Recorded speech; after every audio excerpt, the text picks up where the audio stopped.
Bom dia, tudo bem? Eu espero que todos vocês estejam bem. Nós estamos com muitas saudades de vocês. Estamos aqui em Atibaia, na casa do meu cunhado, o pastor Dorivaldo, para enfrentar essa quarentena. E de verdade não vemos a hora de retornar e ter a nossa comunhão mais próxima com os irmãos. Mas por enquanto nós temos que acatar aquilo que as autoridades têm deixado para nós. Que Deus abençoe cada um de vocês e que esse seja um momento muito especial para todos nós, louvando e adorando a Deus, ainda que separados, unidos no mesmo amor, no mesmo espírito, na mesma comunhão. Então eu quero convidar você a baixar sua cabeça e vamos orar a Deus, pedindo que Deus dê a orientação que nós precisamos nesta manhã. Oremos ao Senhor. Querido Pai, mais uma vez agradecemos pelo dia do Senhor, que é o domingo, é um dia que nós celebramos a ressurreição de Cristo, é o dia que nós celebramos a comunhão dos santos, e é o dia em que nós podemos nos dedicar de uma forma muito especial à leitura, ao estudo da palavra do Senhor. Pedimos que o Teu Espírito Santo, que nos deu esta revelação preciosa, ilumine a nossa mente para que possamos compreender qual é a Tua vontade, qual a Tua orientação para esta manhã em nossas vidas. Nós agradecemos e oramos e confiamos no Senhor. E fazemos isto em nome de Jesus, o nosso Salvador. Amém. Muito bem, irmãos, nós vamos continuar então a nossa reflexão no livro de Hebreus. E nós vamos entrar então no capítulo 2. Eu farei a leitura dos versículos 1 até o versículo 4. E Deus permitindo, então, à noite a nossa reflexão será dos versículos 5 até o versículo 18. Então, Hebreus capítulo 2, versículos de 1 a 4. Diz assim: Por esta razão, importa que nos apeguemos com mais firmeza às verdades ouvidas, para que delas jamais nos desviemos. Se, pois, se tornou firme a palavra falada por meio de anjos, e toda transgressão ou desobediência recebeu justo castigo, como escaparemos nós, se negligenciarmos tão grande salvação, a qual, tendo sido anunciada inicialmente pelo Senhor, foi-nos depois confirmada pelos que a ouviram, dando Deus testemunho, juntamente com eles, por sinais, prodígios e vários milagres, e por distribuições do Espírito Santo, segundo a sua vontade. Interessante que aqui no livro de Hebreus, o autor começa dizendo o seguinte: por esta razão.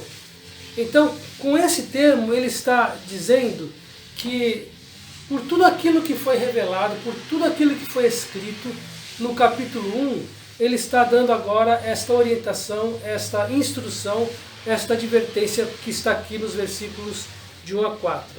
Por esta razão, ou seja, pelo fato de que Deus tenha falado a nós no passado pelos profetas, pelo fato de Deus ter falado e ter revelado a si mesmo na pessoa do Filho, Jesus Cristo, que lá em Hebreus capítulo 1 declara que ele é o resplendor da glória e a expressão exata do seu ser, sustentando todas as coisas pela palavra do seu poder.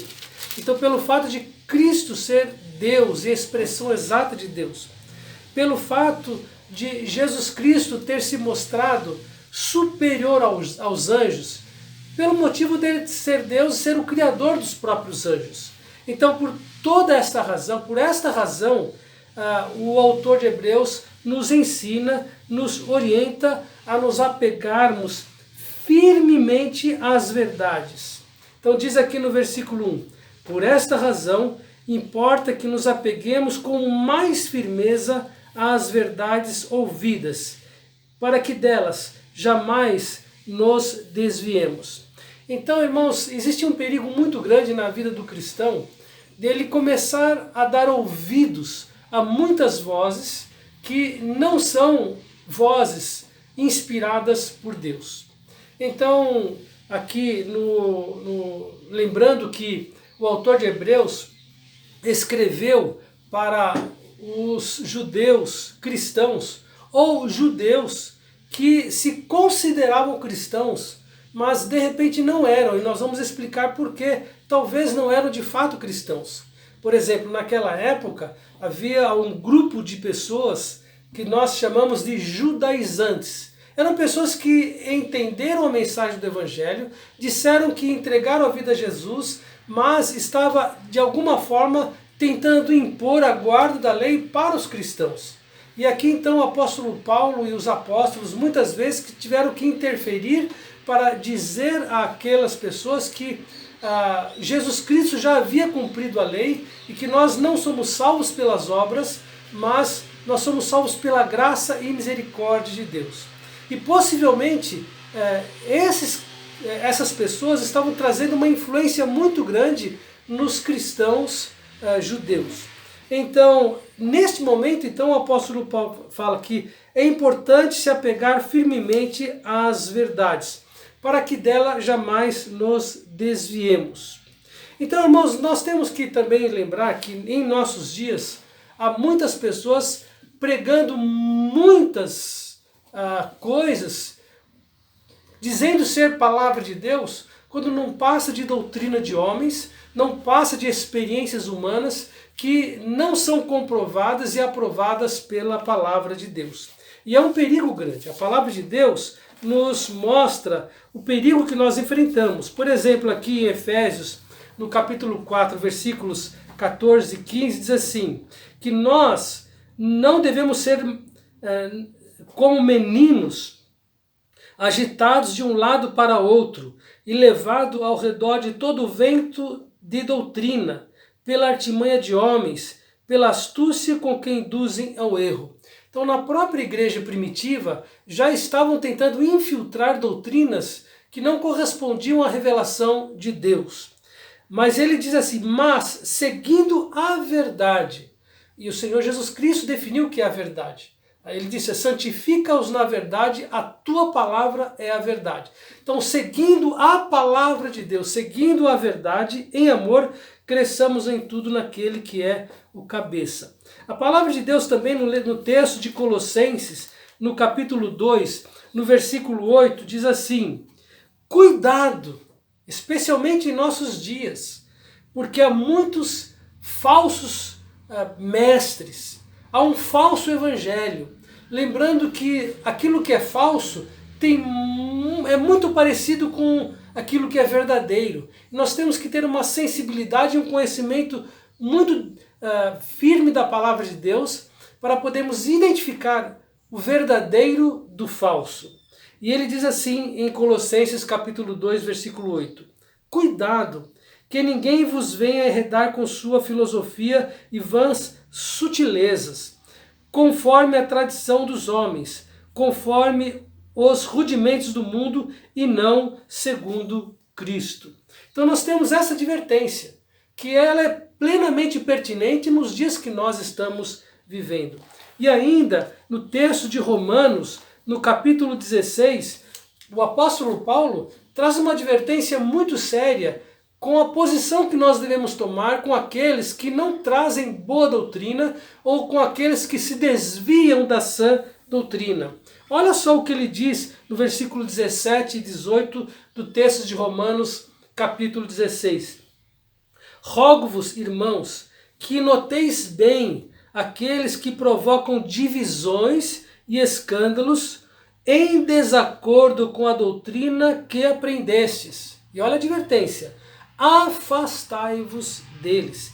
Em outras palavras, nós não podemos dar boas-vindas àqueles que se desviam da sã doutrina, aqueles que se desviam da verdade, aqueles que seguem o curso deste mundo, aqueles que seguem filosofia de homens, aqueles que colocam a experiência acima da palavra de Deus. A Bíblia fala que nós devemos nos desviar deles.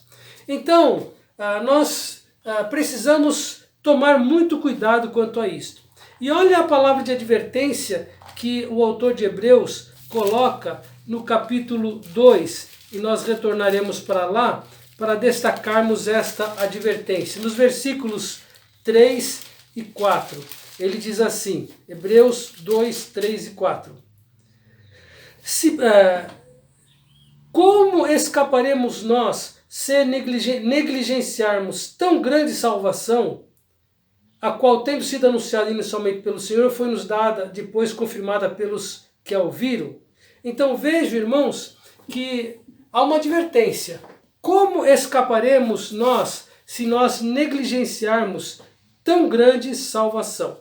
E eu imagino aqui que Paulo esteja se dirigindo a algumas pessoas que estavam se dizendo cristãos, mas que na verdade eles não eram de fato.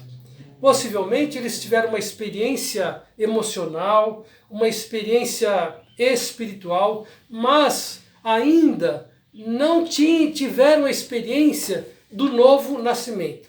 Vamos lembrar que Nicodemos veio ter com Jesus e ele era religioso, era um dos principais dos judeus, ele era seguidor da lei. E a primeira orientação que Deus deu para Nicodemos foi justamente isto: importa-vos nascer de novo. Então, uma possibilidade é que algumas pessoas se encantaram com a doutrina de Cristo, mas não haviam ainda sido de fato regeneradas. Elas precisavam passar por uma experiência de regeneração. E hoje em dia nós podemos pensar no fato de que há muitas pessoas que frequentam a igreja. Há muitas pessoas que nós podemos até chamar que são amigos do Evangelho. E nos dá a impressão, muitas vezes, pela sua frequência, pela sua fidelidade nos cultos, que eles são até convertidos. Mas não são. São pessoas que muitas vezes pode chegar a até se batizar, até participar de atividades da igreja, mas que ainda não passaram por uma experiência genuína de novo nascimento. E eu acredito que a exortação que o apóstolo, o autor de Hebreus está dizendo é justamente para essas pessoas: cuidado! Como nós vamos escapar se nós negligenciarmos tão grande salvação? A salvação já foi providenciada por Cristo. A salvação foi paga pelo sacrifício de Jesus Cristo na cruz em nosso lugar.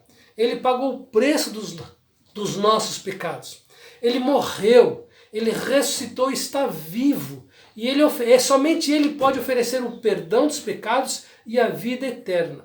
Qualquer outro tipo de religiosidade, baseado em práticas, baseado em devoções pessoais, baseado em boas obras, não salvam ninguém.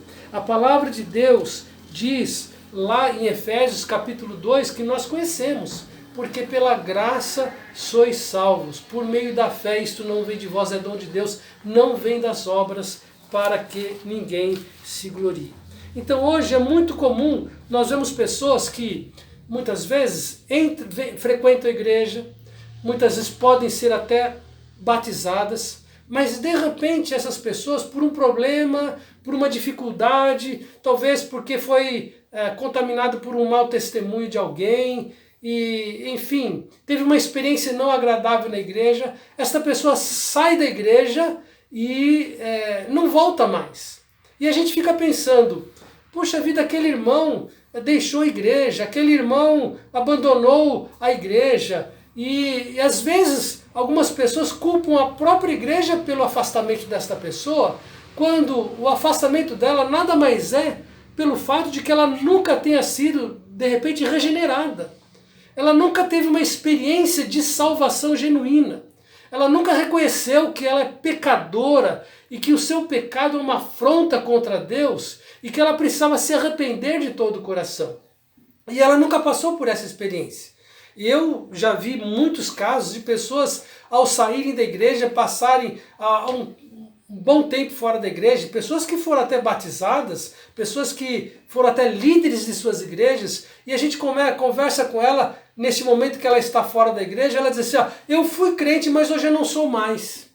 Na verdade, esta pessoa nunca foi crente, ela nunca foi regenerada, ela nunca teve uma experiência genuína de salvação. Por isso que o apóstolo Paulo diz: olha, estavam em nosso meio, mas não eram dos nossos, por isso que eles saíram, por isso que não estão mais conosco. O que nós precisamos fazer com pessoas que muitas vezes se afastam da igreja e não voltam para a igreja, é que nós devemos orar para que elas sejam salvas, sejam regeneradas, para que elas entendam o seu pecado, se arrependam e creiam na pessoa de Jesus Cristo.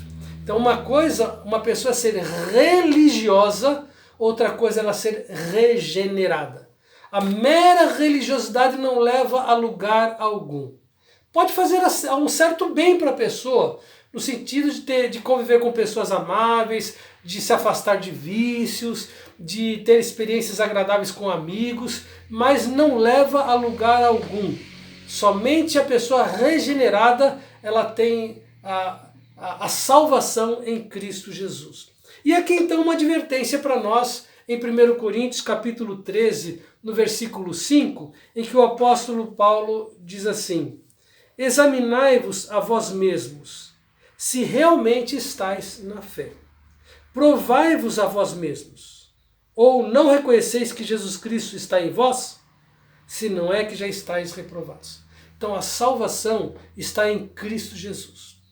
Você precisa se autoavaliar. Você realmente se arrependeu dos seus pecados? Você realmente entende que Deus é santo, é puro, que a nossa vida é uma ofensa constante a Deus? Você confiou plenamente na obra que Jesus Cristo fez na cruz por você, pagando os seus pecados e concedendo a você o perdão e a vida eterna? Se você não se arrepender de todo o coração, se você não crer em Cristo de todo o coração, você somente é um religioso. Você precisa ser regenerado. E é o Espírito Santo que faz esta obra no seu coração. Se você já é regenerado, louvado seja Deus. Você faz parte da família de Deus. Você é filho de Deus. Você pertence a Deus. Você é selado com o Espírito Santo de Deus. Mas se você é meramente um religioso, você ainda está perdido. Você precisa se autoexaminar e tomar uma decisão ao lado de Jesus Cristo. E é justamente isto que o autor de Hebreus fala: cuidado, não negligencie este assunto. Como escaparemos nós se negligenciarmos tão grande salvação providenciada por Cristo Jesus? E aqui ele fala que, no qual, tendo sido anunciado pelo Senhor, Jesus Cristo, propriamente o Senhor, se autodeclarou Deus, que veio para dar a vida por nós, foi-nos depois confirmada pelos que a ouviram, ou seja, os apóstolos confirmaram esta mensagem, dando Deus testemunho, juntamente com eles, por sinais, prodígios e vários milagres, e por distribuição do Espírito Santo segundo a sua vontade. Então, a mensagem dos apóstolos foi acompanhada por sinais e maravilhas, por curas, por muitos sinais, para autenticar essa mensagem que eles transmitiram às pessoas depois que Jesus Cristo subiu aos céus, de que Jesus é o Senhor, de que Jesus é o Salvador, de que Ele é o caminho, a verdade e a vida. E os milagres que eles realizaram autenticaram esta mensagem que os apóstolos levaram, e muitos creram, se arrependeram e se tornaram membros da família de Deus. Então que Deus nos ajude, irmãos, a não negligenciarmos esta tão grande salvação. Possamos nos regozijar, nos alegrar pelo fato de Deus ter tido a iniciativa de nos buscar e nos salvar, e nos colocar na sua família, e sermos agora um povo separado para viver para a glória do nosso Senhor. Que Deus nos abençoe, um bom dia para vocês, uma boa comunhão em família, e até a noite, quando nós continuaremos a reflexão aqui de Hebreus capítulo 2, versículos 5 a 18. Pai, muito obrigado pela tão grande salvação que foi realizada por Cristo Jesus na cruz em nosso lugar. Ó Deus, que nós possamos no nosso viver demonstrar o verdadeiro arrependimento, uma mudança de vida, uma mudança de pensamento, e que o Senhor Jesus seja glorificado, exaltado em nossas vidas. No nome dele que nós oramos. Amém. Muito obrigado, que Deus abençoe, uma boa tarde, uma boa comunhão com vocês. Até mais tarde.